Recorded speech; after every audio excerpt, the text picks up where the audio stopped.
자, 이 시간에는 앞 시간에 이어서 10월 14일 거래 유형별 연습 문제 10월 14일 거래 한번 연습해 보겠습니다. 9월분 급여지급시 징수한 소득세와 지방소득세 22,000원을 서울은행 보통예금 계좌에서 이체하여 납부했습니다 하는 거래입니다. 요 앞에 회사에서 이거 해봤었죠. 우리가 급여지급시 원천 징수한 소득세, 지방소득세는 회사에서는 이걸 예수금으로 미리 회계 처리해 놨단 말이에요. 예수금 부채로 잡아놨으니까 오늘은 차변에 넣어가지고 예수금을 부채를 감소해주고, 대변은 뭐가 되겠어요? 네, 대변은 보통예금 되겠습니다. 자, 입력하시죠. 유형상사 10월 14일 차변의 예수금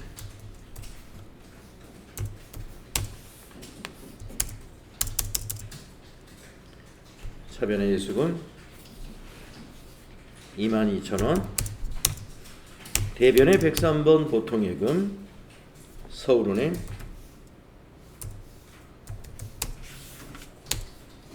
(22,000원) 되겠습니다. 이렇게 하십니다.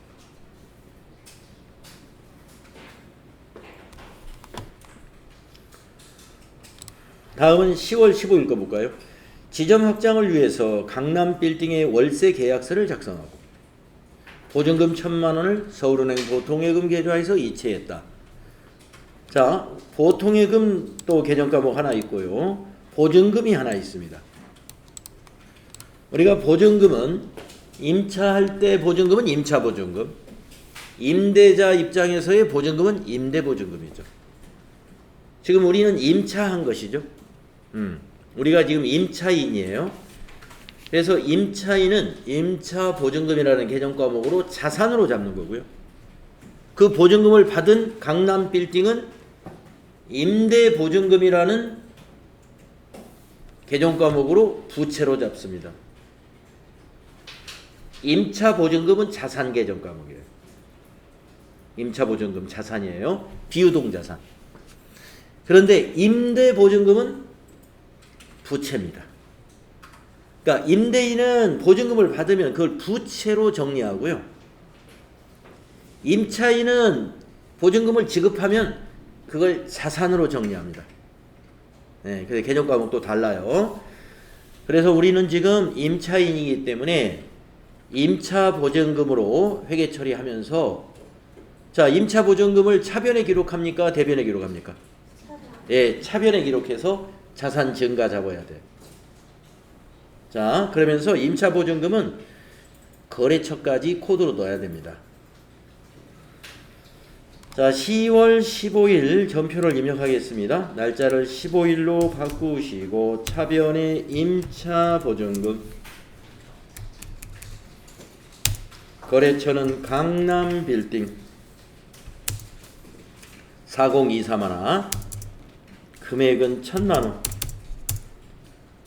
대변은 103번 보통예금 코드는 서울은행 보통 1,000만원 이렇게 되겠습니다.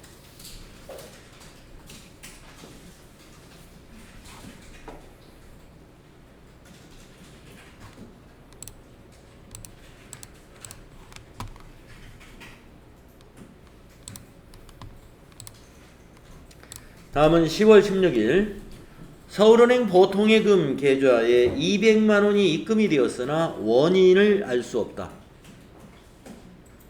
자, 보통예금이 입금이 됐으니까 여기서 개정과목 보통예금은 차변에 오는 거죠. 보통예금에 입금이 되면 보통예금이라는 자산은 증가한 것이니까. 그러면 대변을 뭐라고 기입하느냐? 원인을 알 수 없어요. 우리가 원인을 알 수 없으면 임시계정을 써야 되는데 어떤 계정 과목인지 아시나요? 선수? 가수. 예, 선수금은 계약금을 우리가 받은 것이 선수금이에요. 이거는 가수금이라고 합니다. 이것도 임시계정이에요. 원인이 밝혀지면 바로 정리해야 돼요. 그래서 이거는 차변이 보통예금 서울은행 200만 원이고요. 대변은 가수금 200만 원.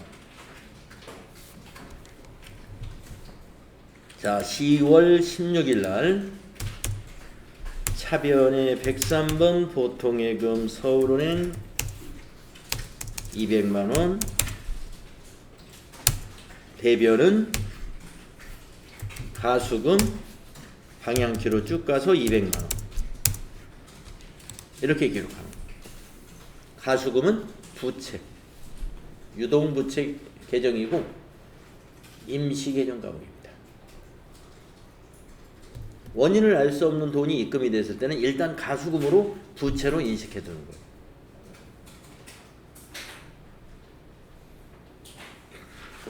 알아두시고요.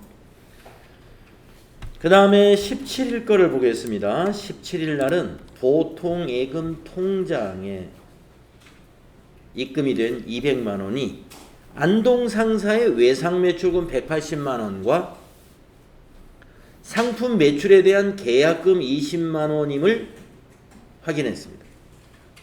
네, 그러니까 16일 날 200만 원 가수금이 이제 확인이 됐어요. 그러면 가수금은 이제 어디에 와야 돼요? 차변에 오게 됩니다. 그리고 180만 원하고 20만 원은 대변에 기록해 주면 돼요. 자, 가수금 정리하겠습니다. 10월 17일로 날짜 입력하시고 차변에 이제 가수금이 와야 돼요. 부채 감소를 시키는 거죠. 200만 원 부채 감소 차변이 되겠고, 대변이 180만 원은 외상매출금이 들어온 것이다. 그러니까 대변이 108번 외상매출금, 거래처를 꼭 써야 되죠. 안동상사 180만 원이 되겠고, 또 대변에 20만 원 상품 매출에 대한 계약금으로 받은 것이다. 계약금이 뭘까요? 선수금 되겠습니다. 거래처는 똑같아요. 102번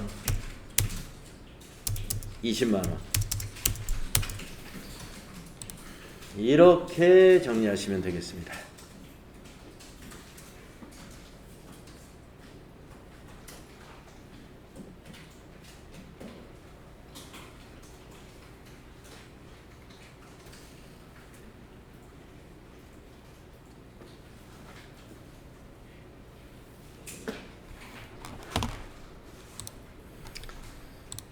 다음은 10월 18일 걸 볼까요? 삼성카드사의 청구에 의해 삼성카드 사용금액 150만 원이 서울은행 보통예금 계좌에서 자동이체되었다. 자, 보통예금 계정 과목도 나오죠. 자동이체되었으니까 보통예금 차변인가요? 대변인가요? 대변. 자, 삼성카드에서 사용한 것은 우리가 사용할 때 뭐로 계정과목 처리했죠? 예, 미지급금 처리했던 거죠. 그 미지급금이 이제 차변에 와서 부채 감소되는 거예요. 자, 그래서 10월 18일 거 그렇게 입력하시면 됩니다. 10월 18일로 고치시고 차변에 미지급금,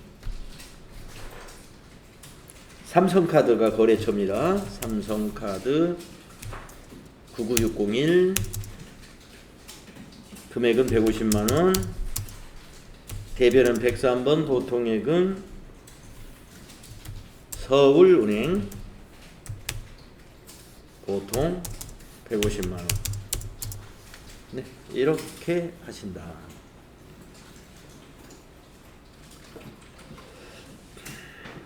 이렇게 하십니다.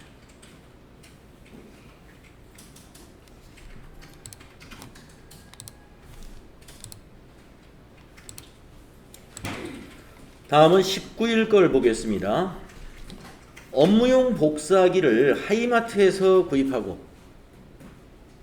복사기입니다. 대금 300만 원을 삼성카드로 결제했다. 네. 자, 그러면 복사기는 계정과목이 뭐죠? 비품.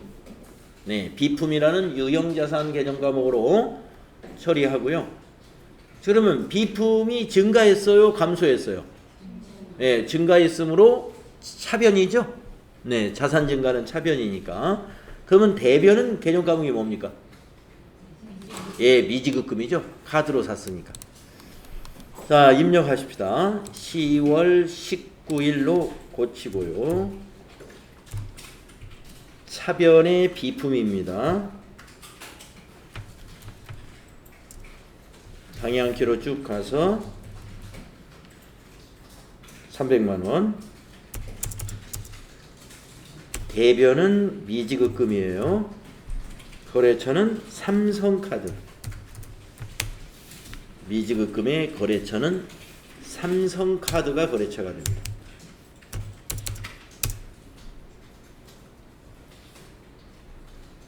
하이마트라고 하면 안 돼요. 예. 하이마트의 미지급금이 아니고 삼성카드에 대한 미지급금이에요.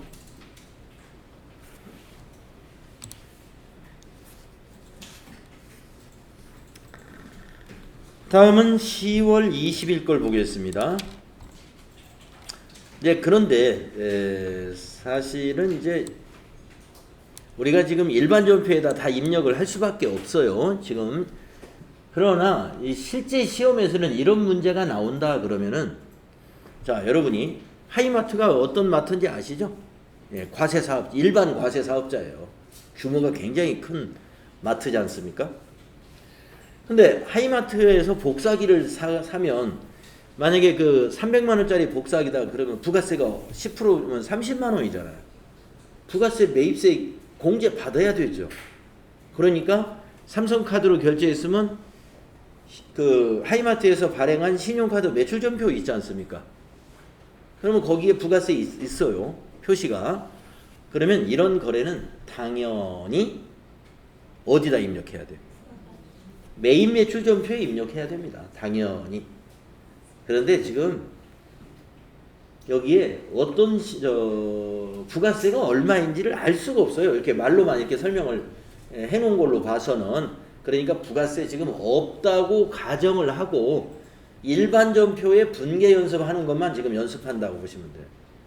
예, 왜냐하면 이 유형생사 문제는 부가세 연습하는 문제가 따로 뒤에 따로 있어요. 따로 있기 때문에 이런 거 있으면 일반 전표에 입력하나 보다 이렇게 판단하시면 안 돼요.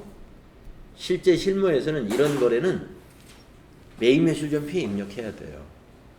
부가세 공제받아야 되니까. 네, 그렇습니다. 그런데 지금은 전부 다 모든 매입 거래가 부가세가 없다고 가정을 하고 지금 연습하는 셈이에요. 네, 부가세 제외하고 연습하는 거라 이렇게 보시면 됩니다. 그래서 매입과 관련된 부가세는 여러분 개정 과목이 뭔지 아시잖아요. 부가세 대급금. 부가세 대급금. 그리고 매입 관련 전표를 여러분이 입력을 해봐서 알겠습니다만은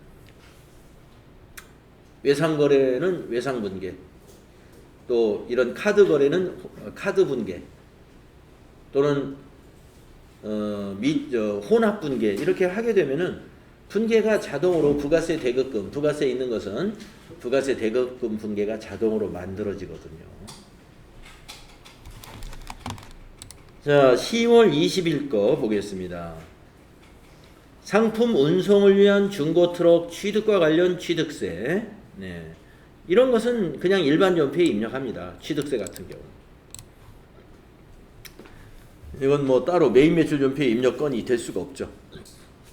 그래서 트럭 취득 관련 취득세 35만원을 현금으로 납부했습니다. 이랬어요. 이 취득세는 앞에서 우리가 판매관리비에서 공부했던 자동차세, 면허세, 재산세 이런 거하고는 성격이 완전히 달라요. 세금은 틀림없이 세금입니다. 그런데 이게 비용이 절대 아니에요. 자동차세, 재산세, 등록세, 주민세, 면허세 이것은 우리가 앞에서 판매관리비 쪽에서 세금과 공과금으로 처리했던 거 기억나시죠? 취득세는 비용이 아니다 하는 얘기입니다. 취득 원가에 포함시키는 세금이에요. 취득 원가에 포함시킨다. 취득세, 관세 이런 거. 취득과 관련된 거. 관세가 뭐예요? 외국에서 뭔가를 수입할 때 붙는 세금이죠. 예, 그게 관세. 이런 거 취득과 관련된 세금은 예, 취득 원가에 포함을 시킵니다. 근데 만약에 복사기를 사면서 여기에 30만 원의 부가세가 만약에 있었다. 근데 왜 이거는 부가가치세는 복사기 취득원가에 포함을 안 시킬까요? 이건 시키면 안 돼요. 환급받는 거니까. 그렇죠? 부가가치세도 비품이나 이런 걸 자동차 같은 걸 사면은 부가세가 붙잖아요. 근데 그거는 취득원가에 넣는 게 아니에요. 환급받는 거니까. 근데 이 취득세는 환급이 되나요? 환급되는 게 아니에요. 환급받는 제도가 없어요. 아시겠죠? 네, 그래서 여러분 헷갈릴까봐 부가가치세도 세금인데 취득하면서 들어간 세금인데 왜 그거는 취득원가에 안 넣을까? 매입세 공제 받잖아요. 그러니까 취득원가 될 수 없는 거고. 이런 것은 취득세나 관세는 취득원가에 넣어야 돼요. 자, 그래서 차별의 개정 과목은 뭐가 될까요? 예, 트럭이니까 차량 운반구라는 유형자산 개정 과목으로 처리합니다. 자, 현금 납부했으니까 한 줄로 입력하려면은 출금을 선택하시면 돼요. 10월 20일 9분에다가 1번 출금 선택하시고 차량 운반구 208번 방향키로 쭉 가서 35만 원 입력하시면 된다. 다음은 21일 날 거 보겠습니다. 판매 관리 프로그램을 구입하고 400만 원을 서울은행 보통예금 계좌에서 이체했습니다. 자, 프로그램. 네, 조금 전에 복사기는 비품이었죠. 프로그램도 자산인데요. 개정 과목이 뭘까요? 네, 소프트웨어입니다. 소프트웨어. 네, 그래서 차변이 소프트웨어가 되는 거고요. 배변은 보통예금이 되겠네요. 10월 21일 3번 차변의 소프 240번 금액은 400원 대변의 103번 보통예금 서울은행 400만원 되겠습니다.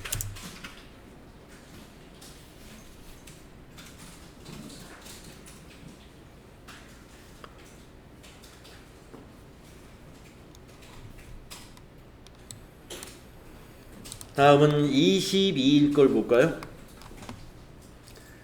매장 건물을 신축하기 위하여 토지를 취득하고 그 대금 3천만 원을 국민은행 당좌 수표를 발행하여 지급했다. 또한 부동산 중개 수수료 50만 원과 취득세 60만 원은 현금으로 지급했다. 자, 매장 건물을 지으려고 토지를 구입했군요. 3천만 원에. 그리고 수표를 발행해서 지급했습니다. 그리고 중개수수료하고 취득세는 현금으로 납부했습니다. 이런 거래예요. 자, 그러면 우리가 지금 자산을 취득했는데 자산, 유형자산의 개정 과목은 여기 나와 있죠? 토지. 자, 토지에 포함되는 것은 요 3천만 원과 중개수수료와 취득세 요 세 개가 다 토지예요. 취득 원가라면 이 말이죠. 그리고 대변은 두 가지가 됩니다. 두 가지. 첫째 그 3천만 원은 국민은행 앞 당좌 수표를 우리가 발행해서 주었습니다. 계정 과목이 뭘까요? 네, 당좌 예금입니다. 우리 당사가 당좌 수표를 발행하면 계정 과목이 당좌 예금이라고 우리 배웠어요. 거래처가 당좌 수표를 발행한 걸 우리가 받으면 뭐예요? 그건 현금. 그러니까 당좌 수표의 계정 과목이 두 가지가 있습니다. 거래처가 발행한 당좌 수표를 우리가 받잖아요. 그러면 그건 당좌 예금으로 하면 안 돼요. 현금이에요.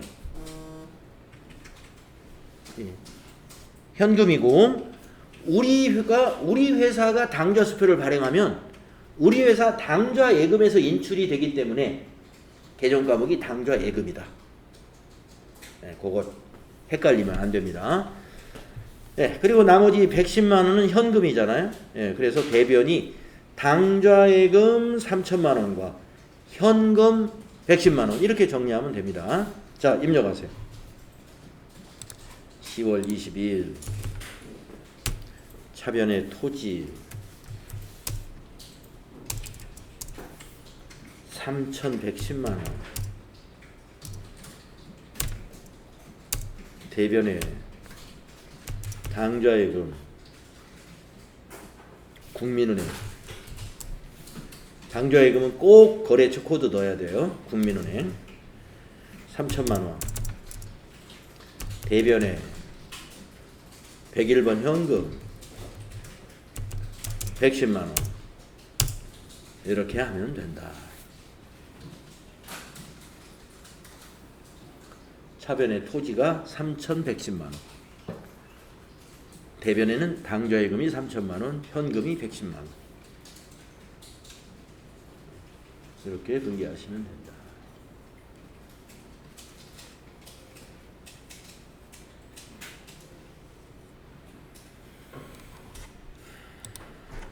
다음은 23일 걸 보겠습니다. 나약상사의 파산으로 외상매출금 200만 원이 회수 불허하여 대손처리하였다. 단 대손처리 시점에 대손충당금 잔액을 조회하여 처리하시오. 네. 그래서 지금 외상매출금을 대손처리하려면은요 10월 23일 현재로 우리 회사의 외상매출금에 대한 대손충당금 잔액은 얼마가 있는가를 알아야 회계 처리할 수 있습니다. 네. 그러면 어떤 장부를 조회하는 게 좋은가 하면은 합계잔액시산표를 조회하는 게 좋아요. 합계잔액시산표를 10월 23일 날로 조회해 봅시다. 전체 메뉴에 가가지고 합계잔액시산표를 가셔가지고 10월 23일 날로 대손 처리하려고 하는 날로 조회하는 거예요. 대손 처리하려고 하는 날짜로. 그러면 이제 외상매출금이 당좌 자산이잖아요. 그 밑에 대손 충당금이 있죠. 200만 원이 안 돼요. 50만 원만 있어요. 잔액이. 그러면 여러분 대손 처리 분계 우리 이론 때 배우셨는데 대손 충당금에서 상계를 하고 모자라는 것은 비용 처리해야 됩니다. 대손 충당금에서 상계하고 상계 처리하고 모자라는 것은 비용 처리합니다. 그럼 무슨 비용으로 하는 걸까요? 대손 상각비. 예. 대손 처리할 때 먼저 대손 충당금이 얼마 있는가를 보는 거예요. 그 대손 충당금은 지난해 결산 때 예상을 해서 미리 비용 처리해 놓은 거예요. 그게 대손 충당금이에요. 전기 결산 때 미리 비용 처리해 둔 겁니다. 그게. 그러니까 단기에 대손이 발생했을 때는 또 비용 처리하면 안 되고 그 대손 충당금을 상계시키는 방식으로 회계 처리하는 건데 모자래요. 돈이. 충당금이 모자라는 것은 어쩔 수 없이 단기 비용 또 처리하는 거예요. 이해가시죠? 요 50만 원이 뭐였느냐? 전기 결산 때 대손 충당금으로 처리했다가 그동안에 대손이 발생해가지고 지금이 10월이니까 그 안에 무슨 사건도 있을 수 있는 거죠. 네. 근데 한 번도 없었네요. 예, 대손 처리된 게 하나도 없었네요. 만약에 대손 처리가 됐었다면 여기에 차변의 합계에 대손 충당금 합계가 있어야 되는데 아직까지 그런 일이 없었어요. 그렇다면 뭐냐? 전기에 대손 충당금을 너무 소극적으로 잡아놓은 거예요. 50만 원만 예상을 했던 거예요. 그런데 200만 원이 터진 거예요. 200만 원이 50만 원이 부도가 날 것이다 이렇게 봤는데 지금 200만 원이 터진 겁니다. 그래서 작년에 결산 때는 비용 처리를 50만 원만 했기 때문에 올해 150만 원은 비용 처리를 또 해야 된다. 그런 개념입니다. 자, 그래서 이제 차변 개정 과목에 대한 얘기를 했고요. 대손 충당금, 대손 상각비는 차변에 오는 거고 대변에 가는 건 뭐예요? 예, 외상 매출금이 돼야 되겠죠. 대변에 가는 건 외상 매출금이 돼야 되겠다. 자, 입력합시다. 10월 23일 일반전표에 10월 23일로 바꿔주시고 대변에 108번 외상매출금이 되죠. 대손 처리할 때는 대변이 외상매출금이 갑니다. 거래처는 나약상사. 네. 금액은 200만원. 차변. 자, 대손 충당금은 검색을 하지 마시고 우리 여러분 전기분 재무상태표 입력할 때 제가 자산의 차감 계정을 입력할 때는 검색하지 말고 해당 자산에다가 1을 더하시라고 그랬죠. 그러니까 지금 여기서 여러분이 대손 충당금을 이렇게 검색을 하면은 대손 충당금 109, 111, 113, 115 이거 뭐지? 네. 그렇기 때문에 여기 대손 충당금은요 109번을 쓰는 거예요. 저 108번에다가 하나만 더하면 됩니다. 109. 111번 쓰면 틀려요. 109번 써야 됩니다. 그래야 외상매출금에서 차감이 일어나는 거예요. 자, 109번 외상매출, 대손 충당금 방향키로 가서 50만원 상계하고 또 차변에 모자라는 것은 대손 상각비, 판매관리비예요. 대손 상각비 800번대인데 835번이네요. 835 150만원 되겠습니다. 네, 대손 처리 분계가 이렇게 되는 겁니다.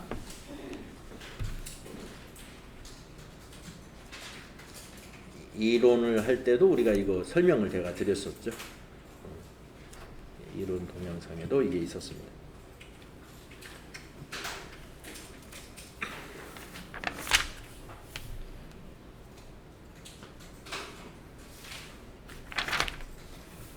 자, 10월 23일까지 했죠. 자, 페이지 넘겨서 10월 24일 여기서부터는 다음 시간에 좀 쉬었다가 다음 시간에 하겠습니다.